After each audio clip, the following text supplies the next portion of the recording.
Hi everyone, welcome back to Unorthodox Cricket. Now what we're going to do today is we're going to take a look at the second semi-final between Australia and England. We're currently on the eve of the first semi-final between New Zealand and India. I made a preview for that video, so hopefully I'll leave a link here if you guys haven't seen that already. But I thought I'd get ahead of things, make this video today, because I think if New Zealand can't beat India tonight, I'm going to be too heartbroken to put the time and effort into making this preview video, so I thought I'd do it today. So it's going to be very similar to the New Zealand-India preview. We're going to take a look at each team's strengths and weaknesses, just see if there's any vulnerabilities within their lineups and whether or not the other team can target that area. Now just taking a look at each team's team selection going into the match, it's going to be hugely important. So first up, the Australian team selection. Do they either go with Peter Handscomb or Matthew Wade? Now, Khawaja has been ruled out of the World Cup, so he needs to be replaced. The talk at the moment is that Peter Handscomb will come in to replace him.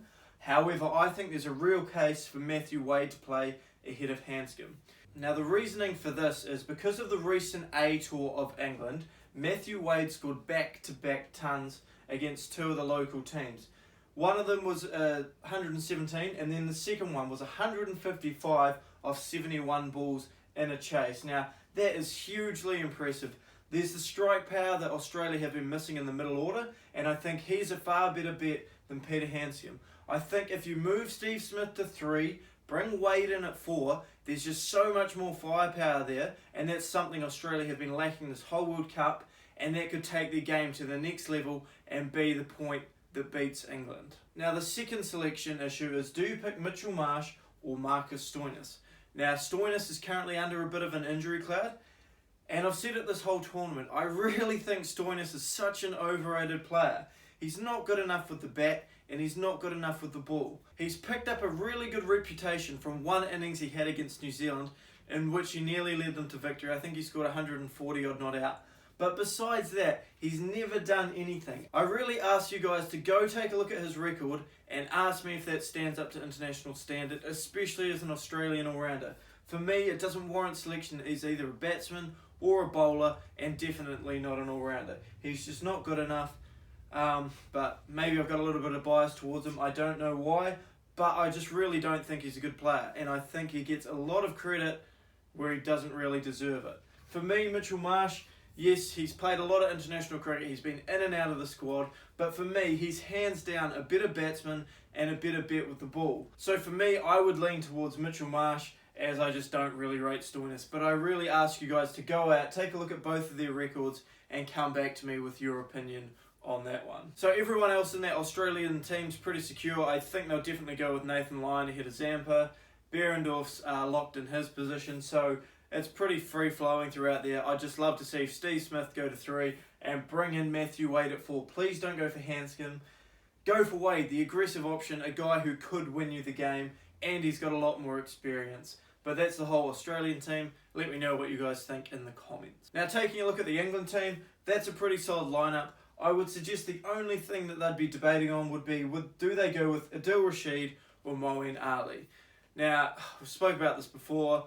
You get so much more with the bat from Moeen Ali if he comes off, and also with the ball. He's an X-factor guy, but he is so hit and miss. Semi-finals, is that the time to roll those dice? Potentially, I think. I really do think so. Rashid, you sort of know what you get. You might get 2 for 60 off his 10. Pretty good. Moeen Ali, you could get 4 wickets, you could get a 50, you could get a duck, he could go for plenty. So he is more of a risk, but he is more of a guy likely to win you the game. And in semi-finals cricket, you've got to roll those X-factor players out and make sure they deliver. For me, Rashid's safe, but he's not going to win you a game. Moeen Ali could very much do so. So that's where I would lean. Although the other factor is the Australian team don't have a whole lot of left-handers, so the off-break of Ali, he's not going to be taking it away from them, and Rashid might be more likely to nick batsmen off. So that is another point, but for me, I'm going with the X-factor of Ali. I know that's going to be controversial, but that's what happens in cricket. You make controversial calls, you back your players, you hope they come off, and that's what I'm doing with Moeen Ali. Now, I truly believe this game's going to be decided in the first 15 overs of each innings from both teams. We've seen this whole World Cup just how dominant opening batsmen have been, and particularly from England and Australia. Both David Warner and Aaron Finch have been phenomenal for Australia, and Jason Roy and Johnny Bairstow for England have really set up both teams moving forward. So it's really going to be a battle of the new ball versus the openers. Which team can take early wickets and expose the middle order? Now I think it's hugely important for Australia not to lose the early wickets. I think their middle order is so much more vulnerable than the English. We've seen this whole World Cup, Finch and Warner have got off to great starts, and there hasn't been a lot to capitalise on those starts. The middle order's failed, a lot of the time Glenn Maxwell has not come off, and there's not a lot of power in there. If you get into the likes of Smith early, and either Wade or Hanscom, you can put them under a lot of pressure to not only rebuild, but also to increase that strike rate. It's something they've struggled with all tournament, and the Australian middle order is somewhere that English really need to target, but first of all they need to get rid of Finch and Warner. Now there probably is a little less pressure on Jason Roy and Johnny Bairstow, purely because the English middle order have scored runs this tournament. We've seen at the top Jason Roy go hard, and Johnny Bairstow fight through and score lots of tons.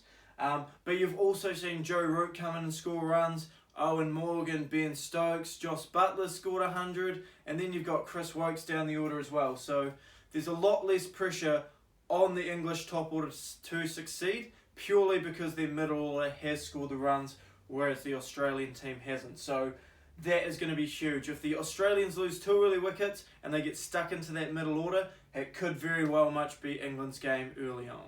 Now a massive one for England is to get rid of David Warner early on. So what I'd suggest is almost bowling to a strength of that cover drive and that cut shot and try and nick him off early. So start off with one slip and a gully, a third man, a backward point, a deep point, cover, mid off, mid on and a square leg. Now just bowl full wide outside off stump, get him playing those cover drives, see if you can't nick him off. Test him with the odd short ball, but make sure that's also outside off stick so you can bring in third man or deep point and really just play with him. If he can't get those shots away because it's covered and protected, that's going to frustrate him. He's going to look to play other shots, maybe look to open up that open leg side, and that can bring in other modes of dismissal. But for me, you've got to go on with a plan. Bowling to a strength is not a bad idea, purely because it does bring in that outside edge. And when you've got the likes of Wokes, Archer, Plunkett moving the ball around, it is going to be a risky shot to play, but you've really got to get rid of Davey Warner early, and if you can't get him out, you've got to tie him down, you've got to frustrate him through run rate pressure, but you've got to get him out early, or if not, you've really got to tie him down and make him start playing some shots early on to give you another sniff of removing him. Now, just as important as removing David Warner early, England have to do the same to Finch. Now, coming to the tournament, there was a lot of talk around Finch being vulnerable around that front pad. A couple of teams have tried to target that, but they haven't really put the plans in place to really try and pepper that and make that a weakness for him.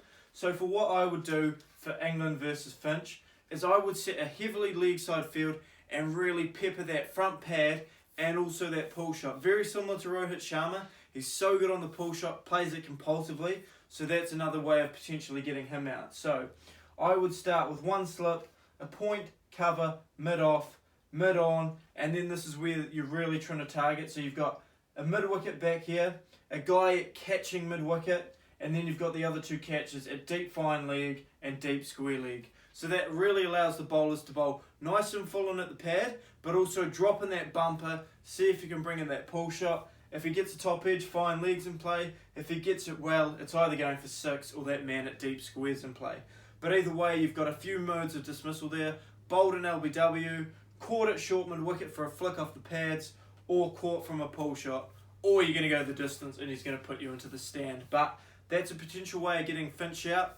He's got to be removed early. If you can remove Finch and Warner early, expose Australia's middle order, then you're away and laughing. But to do that, you've got to put plans in place. And for me, attacking that front pad and pull shot is the way to go. Now, if this doesn't work, obviously you've got to adapt and change things up. But then after that, I would look to try and tie them down, strangle them a bit. We both know Finch and Warner like to get on with it. So if you can tie them down for a few overs, a big shot's coming, and that's also going to bring another mode of dismissal. Now, just taking a look at the Australians' approach to the English batsmen. Now, I think it's really important for the Australians not to let Jason Roy and Johnny Bairstow free their arms early. So what I would do is I'd set quite a straight field, make them hit very straight, bowl in the channel, back of a length so they can't drive, but they've really got to push off the back foot. Don't give them anything to cut. Don't get too short that they can pull. Set very straight fields. Let them push the ones down the ground. But the key is for them to not free their arms. They both love to cover drive.